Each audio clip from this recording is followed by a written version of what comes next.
എടാ മോനെ ഇതെന്താ ബ്രഹ്മയുഗത്തിലെ മനയോ?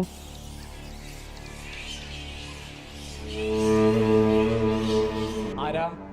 എന്തു വേണോ? അല്ല, തിരുമേനി കാണാൻ വന്നതാ. മോന്റെ ജാതകം ഒന്ന് നോക്കിക്കാൻ. ഓ, ഈ ബ്ലാക്ക് ആൻഡ് വൈറ്റ് വന ബ്രഹ്മയുഗം. ഇതിപ്പോ ശരിയായി തരാം. ഇപ്പൊ ശരിയല്ലേ? നമസ്കാരം തിരുമേനി, മോന്റെ സമയം നോക്കാൻ വന്നതാ. ആയിക്കോട്ടെ, എന്താ പ്രശ്നം പറയാ. ഒന്നും പറയണ്ട തിരുമേനി. എൻജിനീയറിങ് കഴിഞ്ഞു, ജോലിയൊന്നും ആയതുമില്ല. ബാങ്ക് ട്രൈ ചെയ്തു, അതും കിട്ടിയില്ല. PSC നോക്കി, അതും കിട്ടിയില്ല. ഇപ്പോഴേ എനിക്ക് 30 വയസ്സ് കഴിഞ്ഞു, സെറ്റിൽ ആയതുമില്ല. തിരുമേനി എന്തെങ്കിലും ഒന്ന് നോക്കി പരിഹാരം പറയുമായിരുന്നേ നല്ലതായിരുന്നു.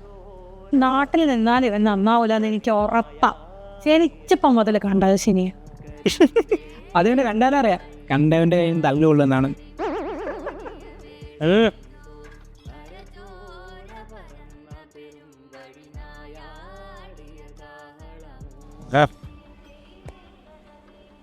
ഇവന് വിദേശവാസ യോഗം നാം കാണുന്നു, നാട്ടിൽ നിന്ന് ജയിൽവാസ യോഗം നാം കാണുന്നുണ്ട്. ജയിലിലിപ്പോൾ നല്ല ഫുഡാണെന്നാ കേട്ടെ. എന്നാ അവന് ക്യാൻഡൊക്കെ വിട്ടാലോ തിരുമേനി? കാനഡയ്ക്ക് പോയാൽ ജോലി സാധ്യത ഒന്നും കാണുന്നില്ല. എന്നാ പിന്നെ UK ആയാലോ? UK പോയാൽ അതേ സ്പീഡിൽ തിരിച്ചു വരും. അപ്പൊ പിന്നെ എവിടെയാ തിരുമേനി ഞാൻ അവനെ അയക്കേണ്ടത്? നാം നോക്കിയിട്ട് ഒരു പരിഹാരം കാണുന്നുള്ളൂ, ന്യൂസിലാൻഡ്. നിങ്ങളിവിടെ നിന്ന് ഇറങ്ങി നേരെ ഡെർജോൺസിലോട്ട് പോയിക്കൂടാ. അവിടെ ഇതിനൊരു പരിഹാരം ലഭിക്കുകയുള്ളൂ. കാരണം വീട്ടിൽ കഴിഞ്ഞല്ലേ. ന്യൂസിലാൻഡ് പോലെ രാജ്യത്ത് നിരവധി ജോലി അവസരമാണുള്ളത്, കൂടാതെ സ്റ്റേ ബാക്ക് ലഭിക്കുന്നു. ഇനി മകൻ്റെ മാംഗല്യം കൂടി നടന്ന മകൻ്റെ ഭാര്യയും കുട്ടികളെയും കൊണ്ടുപോകാൻ സാധിക്കും. ഇനി ഇതൊന്നും കൂടാതെ അവിടെ എത്തിയതിന് ശേഷം airport pickup, accommodation assistance, part time job assistance.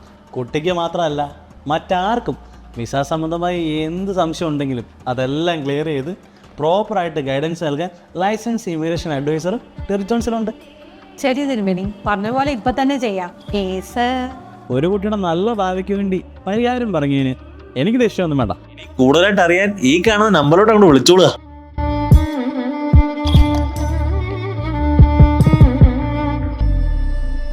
ചാമുണ്ടിനദി വനമേന്തിയ ചിതയാ